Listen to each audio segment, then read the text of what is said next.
salaamaaleykum mbokku téléspectateurs yi ñu ngi leen di nuyu di leen dalal jàmm ci biir seen émission ziar alors tey nag ki nga xamante ne moom la ñu dalal ci suñu plateau muy docteur Alioune Sarr alors moom nag moom mooy président CNG waaye nag loolu yëpp buñ ko tënkee du ma ci wéet benn yoon ki nga xamante ne moom mooy may accompagner tout au long de cette émission muy oustaz Modou Fall oustaz 2.0 sama xarit voilà alors li ñuy def nag mooy dañuy bàyyi suñu invité docteur ñu ngi lay dalal di la nuyu di bàyyi nga nuyu téléspectateurs yi. asalaamaaleykum di nangu seen ziar di sant sunu borom bam ñu mayee ñu fekke koor gi di ko ñaan mu dimbale ñu ba ñu jeexal ko ci alhamdulillahi rabbil alamin di nuyu nag ñëpp ñi ñuy seetaan di profiter ci weeri koor bi mun naa wax sax balaa may dugg ci weeri koor bi sunu mbokki gourmet yi ñu ngi soog di génn ci seen carême gën a gudd lool gën a métti lool parce que ñoom benn repas la ñuy def par jour di leen encourager di leen féliciter ñun jullit yi suñu bos yegg si na yàlla nañ ko yeggal ci alhamdulilah rabbil di profiter nag ci occasion bi di balu àq ñëpp di baal ñëpp àq. alors maam ci li nga xamante ne mooy aussi say journée ak say activités d'habitude nan nga koy allier ak weeru koor bi. alhamdulilah parce que yàlla daf ñu dimbale suñu ooree lu ëpp juróom benn fukki at koor dootul doon problème ci yow. suñ jógee fajar xëdd julli jéem a topp ustaas yi def teeftu yi fi taalibe yàlla ñu ko yàlla def noppaluwaat tuuti nag parce que ba ñu gënee doon gune 7 heures ñu génn dem liggéey léegi nag ab retraité lañ bien que ñu ngi yëngatu ci métier bi ba léegi suñu noppalee tuuti dem bureau ba liggéey ba boori 5 heures 6 heures ñu dellu si ci kër gi waaw daal di préparer ndogu beeg waaw mais nag ci ni ñuy doxalee ak situation bi dañuy respecter distanciation bi même suñuy julli dañuy respecter distanciation bi waaw. d'accord am na solo ban jàngat nga am ci li nga xamante ne mooy la gestion de la pandémie en même temps aussi gis nañ li nga xam ne mooy l'évolution des cas communautaires tey boo ñu ci doon def benn analyse lan la ñuy wax. Covid-19 boobu li olof xale wax limbal àddina balaa ma ciy dugg mun naa wax même en tant que médecin ak naka la ko état bi gisee jullit rek la mun a doon kon foog nga am noo ko jàngate parce que doomi jullit nga yaakaar ni yaa ngi ci yoon wi pour doon jullit parce que yombul yal nañu ko yàlla def ñun ñëpp. lan moo xew aleel bari na ci àddina si mais li ëpp ci aleel ji dañ koy def pour noot yeneen nit réew yi am doole uti ay gànnaay bu sophistiqué pour lor ay doomi aadama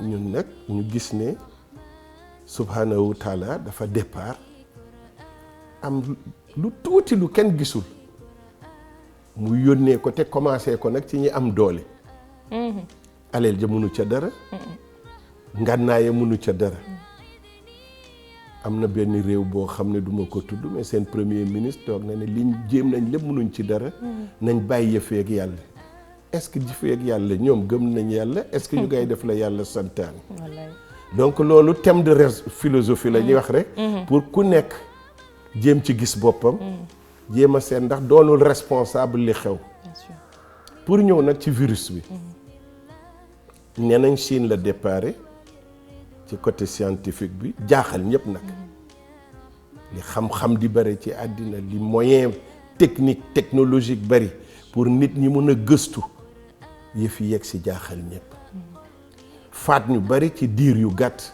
mais nag ñu fàttali nit ñi que du feebar bii rek ay faat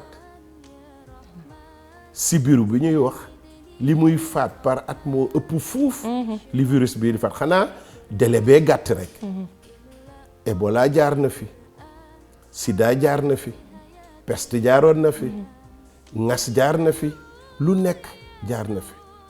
Mais ban analyse lañ ci war a def, mais bii liñ ci mën a wax mooy gis nañ ne daal du yóbbu boppam. dañ koy yóbbaale. moo tax ñuy wax ne les barrières. mesures barrières. waaw ni ñuy sàkkete yëf yi. ba du yegsi ci ñun. takk masque. li ñu respecté distance bi looloo tax peut-être imposé wu ma en tant que médecin masque bi mais imposé wu naa leen ko ci bunt bi. ci bunt bi daal am saa loolu sax de maam dañoo ñëw teg ca raxasu moom avant ngay dugg. waaw parce que voilà c'est très sabab normal. lu dafa am solo. bien sûr et ñun ñëpp d'ailleurs suñu kër yi noonu lay demee. waaw noonu lay demee ñuy sabablu donc virus boobu foog ñu yóbbu ko. bien sûr. ci kaw der bi am na ñu ci yàlla may mu xaw a dëgër ba jàll ko du yomb. mais li ñuy wax ci médecine muqueuse yi mooy paxi bakkan yi la fa nekk la ca bët yi la ca gémmiñ gi ci kaw loxo yi dafay gaaw looloo tax ñu takkaloo ñu masque bi takk lunette ba pare soriante parce que yaakaar nañ ne su jógee du mun a passer mètre wala mètre ak genn wàll donc loolu suñ ko sàmmee mun na am yàlla dimbali ñu bu baax ci feebar bi damay fàttali toujours su may waxtaan ak waa kër gi walla ñeneen ne leen tubaab bi ko njëkk a indi ci réew mi wàllul kenn wàllul kenn ba mu sentiree ne am na lu yëngu ci moom te déggoon ne lan mooy Covid 19 bi dafa isolé wu ci biir këram wàllul doom wàllul jabar wàllul kenn dem hôpital ñu faj ko mu wér ñibbi këram sénégalais bi mu njëkk a dal 20 nit ak juróom la yóbbaale te mun na am sax ëpp na ko loolu nag li ko waral aussi mooy ni ñuy dundee xam nga ñale dañ xaw a individualiste kenn benn ñun nag foog nañ ne suñ dajaloowul rek dara amul boole ci nag xanaa foofu oustaz peut-être dinañu ci laaye biir ci kanam tuuti est-ce que dégg nañ alxuraan est-ce que dégg nañ li suñ diine wax. maam balaa ñu ñëw ci alxuraan ak ci diine boobu alors tey sànq da nga frôlé ne tubaab bi bi mu feebaree dafa isolé boppam alors sénégalais bi tey feebar amaana wàll 10 à 15 personnes. ñaar fukk ak juróom alors tey nan nga gisee aussi ñi nga xamante ne peut-être dañu feebar ragal a dem hôpital wala ñu leen di protéger wala genre affaire yooyu seen famille bañ leen bañ a wootee 15 wala genre yooyu alors tey ñooñu lan nga leen di wax. ñooñu est-ce que ñoom lañ war a waxal wala sun askan wi naka la ñuy dundee. damay wax ne Sénégal xamuñ ko tooñ ku fayu la ñu xam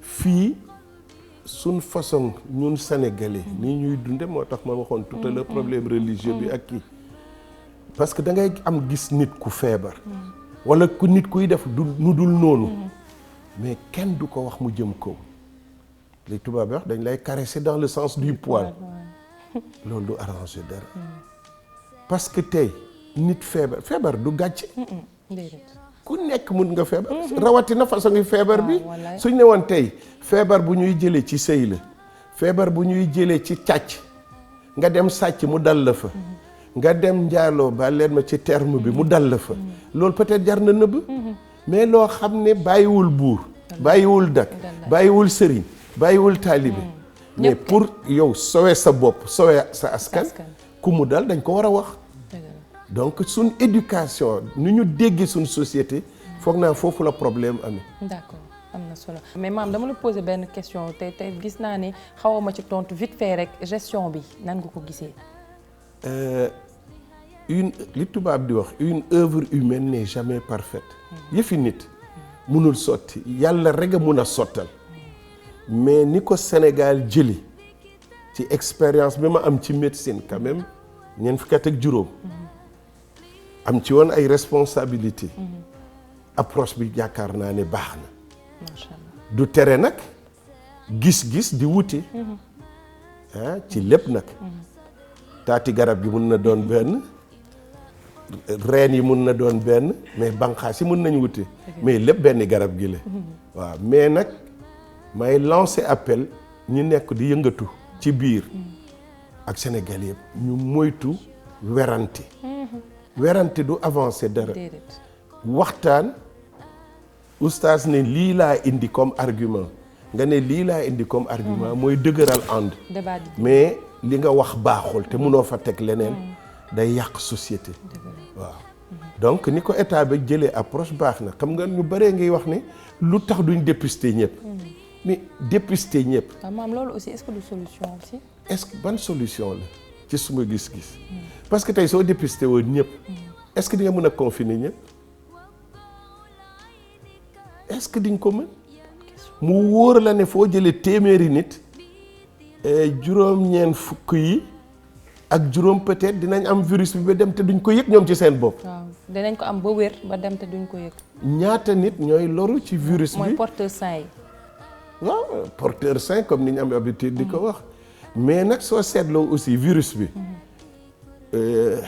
soo seetloo oto bu màgget lay bu max mu daanu de. lu ma bëgg a wax foofu. dama caricaturé nag. bien sûr. na mel ni c'est-à-dire soo amul benn feebar. mun na am du la munal lu bari. mais nag su fekkee ne yow ci sa biir yaram déjà da nga am feebar. waroon a peese juróom fukki kilo def téeméer. tension taxaw. diabète taxaw. problème rein taxaw. problème cœur taxaw. te feebar bi fi mu toll nit ñaax ne ci poumon yi rek la am déedéet. yaakaar nañ ne lépp laay attaqué ndoo. am na ñuy wax sax ne peut-être est-ce que du coagulopathie boo xam ne organe yëpp lay touché. xam nga nag oto bu màgget.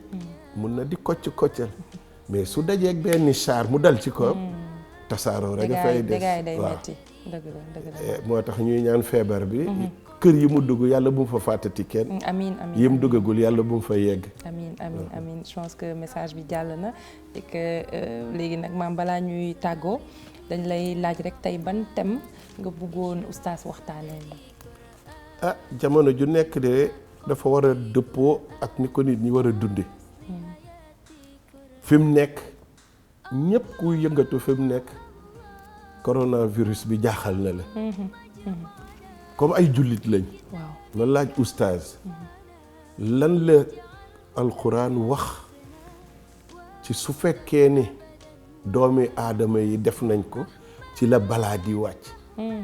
parce que balaa boobu du dara du dul une armée guidée. am mission. ñu ngi ñaan nag koor gi kor ko. pour mission bi gaaw a jeex. mu teel a dellu nag. ñu dellu nag te it moytu. dëgg la maam Aïcha laaj bi am na solo oustaz. alhamdulillahi rabbil alamin wasalaatu wasalaamu ala ashrafil mursalin sayyiduna muhammad sallallahu alayhi wa sallam wa ala alihi wa ashaabihi wa xulafaihi wa man tabiahum bi ihsanin ila yawmi ddin. mbokk yi asalaamu aleykum wa rahmatullahi taala wa barakatuhu. ginnaaw bi nu santee yàlla sunu boroom julli ci sayyiduna muhammad sallallahu alayhi wa sallam ñu ngi nuyu mbooleem téléspectateur boo xam ne jamono bi yaa ngi jàkkaarloo ak télévision Futurs Médias jiital ci nuyoo bi soxna yaa awa sunu jigéen sunu soppe ñaanal ko moom itam yal na ko yàlla sàmm. tey nag ñu ngi seet si sunu papa docteur Alioune Sarr ñaanal ko moom itam yal na gudd fan lool te mu ànd ak wér sàmm ko sàmm njabootam gépp ci darajay Seydina Muhammad sallallahu alayhi wa sallam. mu mel ni docteur dafa taamu thème bu am solo mooy ana lan moo tax yàlla wàccee fi balaa bi. balaa foo ko dégg ci réew ñu ne wàcc na fa la tax yàlla wàccee ko fa rek mooy bàkkaar yu bari waaye itam bëgg société bi bàyyiwaat ko xel.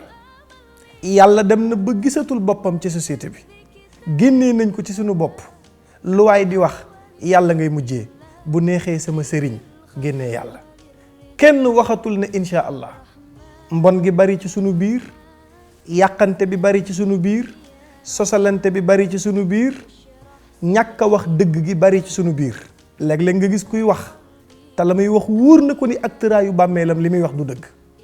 bu yàlla gisee ni société bi comporté woo nga xam ni kenn joxatu ko gëdd bu jàkka ji noddee boo demee ñaari sàppe nga fay fekk bu caaxaan wootee mu fees dell ba kenn du fa mën a teg sa tànk yàlla gis ni société bi di dundee mu yëg ni ñu ngi koy fàtte mu def benn affaire pour ñu bàyyiwaat ko xel xam ni moom yàlla laa taxuduhu sinatun wala nawmun gëmmentuwul nelawul te ku existé la moom yàlla ci biir jaam ñi ndax depuis que mu envoyé virus ci àdduna bi ba tey koo dégg benn baat rek lay wax mooy kenn mënu ci dara yàllaa fi sës nanu fagaru te ñaan yàlla.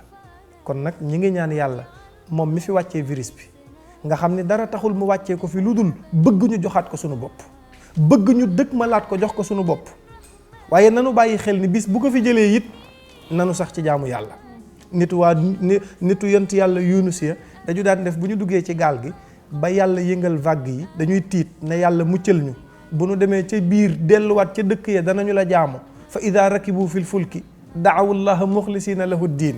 waaye yàlla nee na bu ñu arrivé ci tefes bi rek falamma najjahum ilal barri ida hum yushrikun, bu nu agsee rek delluwaat ca bokkaale yàlla yanu nekkoon. nanu joxaat yàlla sunu bopp xam ni lii dara taxul mu wàccee ko fi lu dul bëgg ñu gën koo jaamuwaat. kon nag yal na yàlla yërëm ñu fexe ba teggi ko fi defal ñu tawfiix ba suba ak jàmm ak beneen invité soxna yaa awa kàddu gàngo.